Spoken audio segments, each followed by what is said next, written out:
Dear students, आज हम लोग बात करेंगे यूपी स्कॉलरशिप का फॉर्म फ्रेश भर रहे हैं, रिन्यूएबल भर रहे हैं, तो आपको कैसे भरना है, किस तरीके से भरना है, उसकी लास्ट डेट क्या है। लास्ट डेट है भाई साहब 31 दिसंबर। तो वो मैं आपको बताऊंगा किन किन बच्चों के लिए है। स्टेप बाय स्टेप देखते रहें कैसे भरना है, स्टेप बाय स्टेप फॉलो। तो आप लोग यहाँ देख सकते हो, जो बीटी यूपी के छात्र हैं, पॉलिटेक्निक के छात्र हैं, इसमें स्पष्टली 4 तारीख को नोटिस आया था कि जो भी आपकी नए संस्था है उनका जो मास्टर डाटा है वो छात्रवृत्ति के लिए उपलब्ध कराइएगा, रजिस्ट्रेशन कराइएगा। तो फिलहाल जो कॉलेजों से जो होता है ना, सारा का सारा काम 10 तारीख तक कर लिया गया है, मास्टर डाटा का जो भी है। अब उसके बाद अब आप लोग वेबसाइट पे अपना रजिस्ट्रेशन कर सकते हो, अपना फॉर्म भर सकते हो। रिन्यूएबल के हो, अगर आप फ्रेश स्टूडेंट्स हो तो भी आप भर सकते हो। सिंपल फंडा है। वीटीयूपी के सचिव का सिग्नेचर भी आप देख सकते हो, 4/11/2023 का ही है। और 10 तारीख तक उन्होंने क्या है, सारा का सारा वहाँ से जो भी कार्रवाई है वो कर ली है। अब आप लोग वेबसाइट पे जाके स्कॉलरशिप की वेबसाइट पे जाके अपना फॉर्म भर सकते हो। कैसे भरना अभी मैं आपको इस वीडियो में दिखाऊंगा। वीडियो काफ़ी लॉन्ग हो सकता है, स्टेप बाय स्टेप आप देखते रहिए, ठीक है। देखिए, आपको स्कॉलरशिप फॉर्म भरने के लिए यूपी स्कॉलरशिप की ऑफिशियल वेबसाइट है, इस पर आपको आ जाना होगा। लास्ट डेट 31 दिसंबर है ना। Post matric other than inter वाले बच्चों की यहाँ पर आपको करना क्या है। अगर आप नया रजिस्ट्रेशन कर रहे हो, देखो, अगर आप नया रजिस्ट्रेशन कर रहे हो यानी पहली बार फॉर्म भर रहे हो, तो आपको इस पर क्लिक करके पहले आपको अपने आप को रजिस्ट्रेशन कर लेना होगा। तो रजिस्ट्रेशन कैसे करना है मैं ऑलरेडी वीडियो बना चुका हूँ, उसको जाकर देख लीजिए। अगर आपने नहीं देखा है तो इस वीडियो लगभग 15 मिनट का होगा, लेकिन सारे डाउट्स आपके क्लियर हो जाएंगे। फ्रेश वाले बच्चे, रिन्यूएबल वाले बच्चे, कैसे आपको करना है, ठीक। देखिए, अगर हम बात करें जनरल सभी के लिए है। प्री मैट्रिक वाले बच्चों का रजिस्ट्रेशन होना बंद हो गया है। पोस्ट मैट्रिक इंटरमीडिएट का हो रहा है और इन सभी का हो रहा है, ठीक। तो अगर हम बात करें, प्री मैट्रिक वाले बच्चों का हो गया बंद, ठीक। पोस्ट मैट्रिक पॉलिटेक्निक आईटीआई सभी का हो रहा है। आपको मालूम इस पे करना है, पोस्ट मैट्रिक उधर देन इंटरमीडिएट, इस पे करना है। करोगे, सारी डिटेल भरने के बाद आपके ये सारी डिटेल भरोगे आप, ओटीपी आपके आएगा। फिर इस पर ओटीपी जनरेट होकर आपको अपना जो है पासवर्ड और आपको जो आपका होता है पासवर्ड मिल जाएगा और आपको रजिस्ट्रेशन नंबर मिल जाएगा। उसके बाद आपको क्या करना है, उसके बाद आपको आगे बढ़ना है। देखिए, अगर आप फ्रेशर लॉगिन हो, अभी आपने पहली बार फॉर्म भरा है, तो आपके पास आईडी पासवर्ड आ ही गए। उसके बाद जो फ्रेश लॉगिन है, इस पर आपको क्लिक करना होगा। फ्रेश लॉगिन पे आप जैसे ही यहाँ पर टच करोगे, इस पे हाथ रखोगे, उसके बाद आपके सामने यहाँ 3 ऑप्शन आएंगे।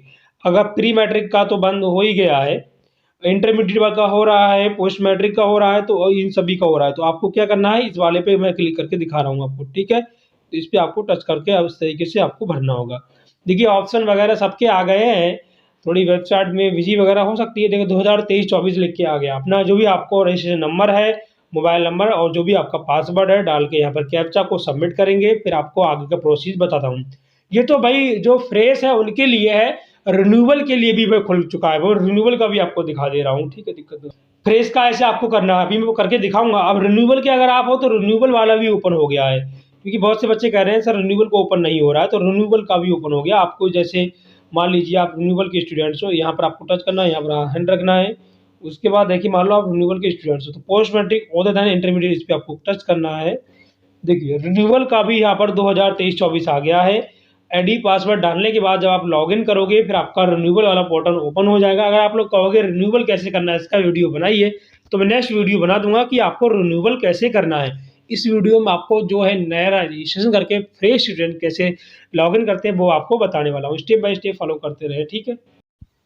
देखिए स्टूडेंट, सबसे पहले तो आपको लॉगिन कर लेना होगा। यहाँ पर हम बात कर रहे हैं फ्रेश लॉगिन के बारे में। उसके बाद आपको यहाँ पर आपकी सारी चीज़ें दिखेंगी। अगर आप पॉलिटेक्निक कर रहे हो तो आप इस तरीके से फिल करना, ठीक है। यहाँ पर मैं बात करूँगा post matric other than intermediate वाले बच्चों की। यहाँ पर देखिए, आपको सबसे पहले जो भी आपकी है रजिस्ट्रेशन स्लिप प्रिंट कर चुके हो आप लोग, उसके बाद डिजी लॉकर को सत्यापित करना होगा। डिजी लॉकर सत्यापित करने से फ़ायदा ये होगा, जैसे आपको ये करना अनिवार्य है ना। इस साल से नया लागू किया गया है, रिन्यूएबल वाले बच्चों के लिए हो सकता है ना हो। मैं नेक्स्ट वीडियो में आपको बताऊंगा रिन्यूएबल वाले बच्चों को किस तरीके से रिन्यूअल करना है, नेक्स्ट वीडियो में आपको बताया। अगर आप लोग कमेंट करोगे देन, ठीक है। बेसिकली बच्चे कमेंट करते हैं तभी वीडियो बनाने का मन करता है। आप लोग कमेंट करोगे कि रिन्यूएबल बच्चे कैसे भरे फॉर्म, तो मैं बता दूंगा रिन्यूएबल वाले बच्चों के लिए। यहाँ पर डिजी लॉकर को वेरिफिकेशन करना है, तो सिंपली आपको करना क्या है, डिजी लॉकर में आप लोगों को क्लिक हियर पे क्लिक करना है, ठीक है। फिर आपके मोबाइल पर ओटीपी आएगा। आधार कार्ड में जो लिंक है या नंबर, उसी पे ओटीपी आएगा, ठीक है। तो कैप्चा फिल करने के बाद आपको जो भी है यहाँ पर अपना डालने के बाद सबमिट करोगे, ओटीपी जनरेट करोगे, फिर ओटीपी आएगा, आपको ओटीपी फिल करना होगा। उसके बाद का प्रोसीजर मैं आपको स्टेप बाय स्टेप बताऊंगा। वीडियो थोड़ा सा लॉन्ग होगा, 10 से 15 मिनट का हो सकता है, तो इसको आप पूरा देख लेना। 10 से 15 मिनट में आप सीख जाओगे कि कैसे आपको स्कॉलरशिप का फॉर्म भरना है, किस तरीके से क्या है। देखिए, मैं आपको एक बता रहा हूँ कि ऐसे भरना है। आप लोग क्या है, अपने हिसाब से जो भी आपकी डेट ऑफ बर्थ अपने हिसाब से डालना, अपने ओटीपी अपने मोबाइल में आएगा वो डालना, ऐसा मैं बता रहा हूँ आपको, ठीक है। सिंपल फंडा है। जो भी आपका ओटीपी आया होगा उसमें आप डालोगे, ओटीपी डालने के बाद सबमिट पे आप क्लिक करोगे, फिर आगे का प्रोसीजर क्या होगा वो आपको बताने वाले हैं। सबसे पहले तो आपको बताना चाहेंगे स्कॉलरशिप की जो लास्ट डेट है वो मैं बता देता हूँ। लास्ट डेट वो है, वो आपकी हो चुकी है 31 दिसंबर। तो 31 दिसंबर से पहले पहले जो बच्चे रिन्यूअल के हैं वो फॉर्म भर लें। फ्रेश वाले तो भर ही रहे हैं, बता रहा हूँ कैसे भरना है। रिन्यूअल वाले बच्चे कमेंट करेंगे तो उनके लिए वीडियो आ जाएगा। यहाँ पर देखिए, आपको दो तरीके से ओटीपी को साइन डिजी लॉकर में साइन इन कर सकते हो। मोबाइल नंबर के थ्रू, आधार कार्ड या यूजर आईडी के थ्रू भी आप कर सकते हो, ठीक है। आधार यूजर आईडी के थ्रू आपको करना क्या है, सिंपली जैसे एग्जांपल के लिए अगर एम पिन आप भूल गए, फॉरगेट के फिर पिन करके आप पिन दोबारा से मंगा सकते हो। डिजी लॉकर वेरिफिकेशन इस बार नया ऐड किया गया है, तो इससे क्या होता है, ये आपके लिए इम्पोर्टेंट है, ठीक है। अब देखिए, सबसे इम्पोर्टेंट है, जैसे बहुत से बच्चे कह रहे हैं सर मेरा स्कॉलरशिप में ये प्रॉब्लम आ रहा है, मेरा नहीं हो रहा है, नहीं हो रहा है। घबराना नहीं है आपको, पूरा प्रोसीजर इस वीडियो में बताया जाएगा। अगर आप ध्यान से देखोगे, स्टेप बाय स्टेप स्किप नहीं करके देखोगे तो आपको सब समझ में आएगा। आपके जो भी आधार कार्ड का नंबर है वो यहाँ पर आपको डालना है, फिर साइन इन कर लेना है, ठीक है। तो मैं आपको करके दिखाता हूँ, और जैसे ही आप साइन इन करोगे भाई साहब, फिर आपके सामने क्या होगा आप देख सकते हो, आपकी स्क्रीन पर हो रहा है, ठीक है। आप लोगों को ऐसे ही करना है। आपके जो आधार कार्ड वेरिफिकेशन के लिए जो मोबाइल नंबर है उस पर आपको ओटीपी जाएगा, उसके बाद आपको यहाँ पर सबमिट कर देना होगा, सबमिट आपका हो जाएगा, ठीक है ना। अब देखिए भाई, उसके बाद जो आपका डिजी लॉकर है वेरीफाई हो जाएगा। अब आपको अपनी जो पिन है डिजी लॉकर की वो आपको यहाँ सबमिट करना होगा। उसके बाद आपको करना क्या है, डन वाले ऑप्शन पे क्लिक करना होगा। देखिए, आपको थोड़ा सा वीडियो लॉन्ग हो सकता है, लेकिन सारी चीज़ें आपको इस वीडियो में बताई जाएंगी। वीडियो को ज़्यादा से ज़्यादा शेयर कर दीजिए, कमेंट कर दीजिए, है ना, ताकि आपको सारी चीज़ें पता लग सके। अगर आप रिन्यूअल के स्टूडेंट्स हो तो कमेंट कीजिए, नेक्स्ट वीडियो बनाऊंगा मैं कि रिन्यूअल कैसे करना है, किस तरीके से करना है, स्टेप बाय स्टेप आपको बताने वाले हैं, ठीक है। इसमें हम बात करेंगे फ्रेश स्टूडेंट को अपना आईडी पासवर्ड बनाने के बाद, लॉगिन करने के बाद उनको किस तरीके से सारी डिटेल डालनी है, अपना एजुकेशनल डिटेल हो गया, और भी चीज़ें हैं वो आपको किस तरीके से फिल करनी है। सबसे पहले तो आपको जो डिजी लॉकर है उसको सबमिट करके आपको सबमिट कर लेना होगा, ठीक है। अब देखिए, जो भी आपने डिजी लॉकर के थ्रू जो भी आपका है वो यहाँ पर इस तरीके से पूरा विवरण आ जाएगा। फिर उसके बाद क्या करना है आप लोगों को, सिंपल फंडा मैं आपको बता रहा हूँ। आपको अपनी जो एजुकेशनल डिटेल है वो भरना है, ठीक है। एक बार चेक कर लीजिए, अपना अच्छे से मिलान वगैरह कर लीजिए ताकि आपको दिक्कत वगैरह ना हो। अगर दिक्कत हो रही है तो हमें कमेंट में बताइए। कोई भी प्रॉब्लम आपको आ रही है स्कॉलरशिप फॉर्म भरने में, मुझे बताइए, उसका रिप्लाई तुरंत आपको 100% दिया जाएगा, या फिर उस पर एक पार्टिकुलर वीडियो बना दी जाएगी। उसके बाद आपको क्या करना है, डिजी लॉकर हमारा हो गया। छात्रवृत्ति हेतु आवेदन का पत्र भरे, इस पर आपको क्लिक करना है। फ़ोटो, सारी चीज़ें आपको सबमिट कर देना होगा। फ़ोटो अपलोड या फिर प्रिंट डाउनलोड सब कुछ आपको करना है, ठीक है। फ़ोटो अपलोड पे आपको क्लिक करके फ़ोटो अपलोड कर देना है ना। तो यहाँ पर जो भी आपकी है रजिस्ट्रेशन, शैक्षणिक योग्यताएँ सब आपको फिल करना है, ठीक है ना। जैसे फॉर एग्जांपल आप निजी बैंक का भी चेंज बैंक में भर सकते हो, कौन कौन सी बैंक में आपको खाता वगैरह है वो आप फिल करने देना। उसके बाद आपका आता है गत वर्ष आपने कहाँ से कहाँ पास आउट किया वो आपको फिल करना होता है, तो वो प्रोसीजर है, ठीक है। देखिए, यहाँ पर आपको इस तरीके से सारी चीज़ें भर लेना है अपने अनुसार।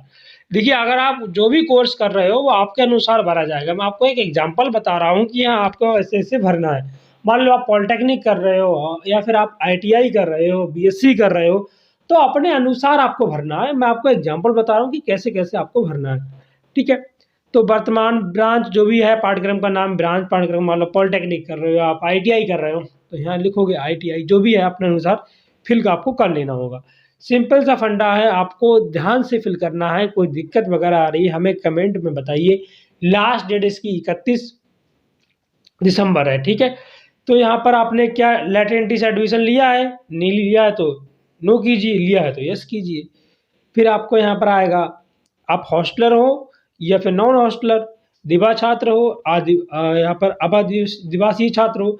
तो बहुत से बच्चे हॉस्टलर ही होते हैं ज़्यादातर पॉलिटेक्निक में, तो हॉस्टलर फिल करके आपको आगे बढ़ जाना है। फिर वर्तमान में प्रथम वर्ष में तिथि, आपने एडमिशन कब लिया था, एडमिशन डेट डालना है आपको, ठीक है।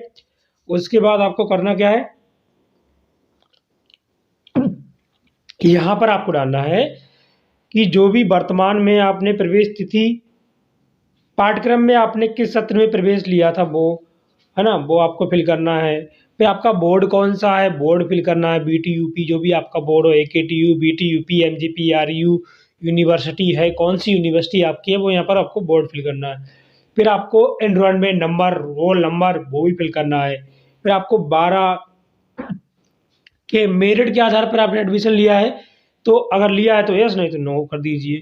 फिर पाठ्यक्रम की पात्रता 2 साल का है, 3 साल का है, 4 साल का, बीएड कुछ भी कर रहे हो तो यहाँ पर फिल कर देना अपने अनुसार, ठीक है ना। उसके बाद वर्तमान में आपने यहाँ पर पाठ्यक्रम में प्रवेश लिया है तो इसमें जो भी है नोट वगैरह अपने अनुसार फिल कर देना। मैं आपको बता रहा हूँ एज एग्जाम्पल, जैसे मान लो आपने लिया होगा तो यस फिल करना, नहीं लिया तो नो फिल करोगे। इस तरीके से आपको अपना फॉर्म भरना है। सिंपल फंडा है, अगर आपको भरना नहीं आ रहा है तो कैफे से भरा लीजिए, गलती मत कीजिए भाई साहब। गलती करोगे तो स्कॉलरशिप का पैसा रुक जाएगा, फिर मुझे मत बताना कि सर ऐसा ऐसा हो गया। आप लोगों को करना क्या है, जैसे मैं बता रहा हूँ या फिर जैसे मैं बता रहा हूँ उसको फॉलो कीजिए, 100% आपका पैसा आएगा। नहीं, पिछली बार क्या हुआ था, कई बच्चों का पैसा ही नहीं आया, कह रहा है मेरा पैसा रोक लिया स्कॉलरशिप का। तो आप गलती करते हो इसीलिए आपका रुक जाता है, ठीक है। जो भी आपकी पात्रता रही हो, है ना, हाई स्कूल, इंटर, जो भी आपने कर रखा हो, उससे पहले क्या किया था वो चीज़ें हैं यहाँ पर। फिर आपको करना क्या है, वर्तमान में आपने तो इसमें नो ही रहने देना है, जो भी अपने अनुसार आपको फिल कर लेना होगा, ठीक है ना। अब देखिए बच्चों, काफ़ी बच्चों के प्रश्न आते हैं, सर इसका प्रिंट कैसे निकालें। यहाँ पर ऑप्शन आता है ना, आवेदन पत्र को जो प्रिंट करने हेतु जांच करने का प्रिंट आता है, उसको आपको प्रिंट कर लेना होता है, वो चीज़ें आती हैं, है ना। फिर इसमें दे रखा है वर्तमान, तो इसमें नो कर देना, अगर आपने किया हो तो यस कर देना, सिंपल फंडा है।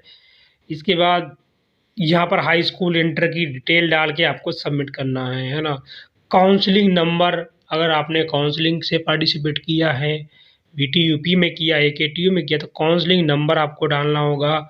उसके बाद प्रवेश परीक्षा वर्ष, आपने कब एंट्रेंस एग्ज़ाम दिया है वो फिल करना होगा अपने अनुसार। 2023 तो 23 ही भरोगे ना, है ना। तो जो भी आपने कब पास आउट किया वो डालना होगा, हाई स्कूल का पास आउट किया, फिर इंटर का पास आउट किया, वो सब आपको फिल करना है। कितने नंबर थे, कौन सा बोर्ड था, फिल करने के बाद अगर मान लो आपने बीएससी कर रखी है, आप बड़े कोर्स में एडमिशन ले रहे हो, तो आप बीएससी की भी डिटेल ऐड कर सकते हो। यहाँ पर आपका ऑप्शन दिखता होगा ऐड न्यू रॉ करके ऑप्शन दिख रहा है, इस पर आपको क्लिक करके अपने नई टा बना के, यानी कि वहाँ पर बीएससी की डिटेल फिल कर देनी है।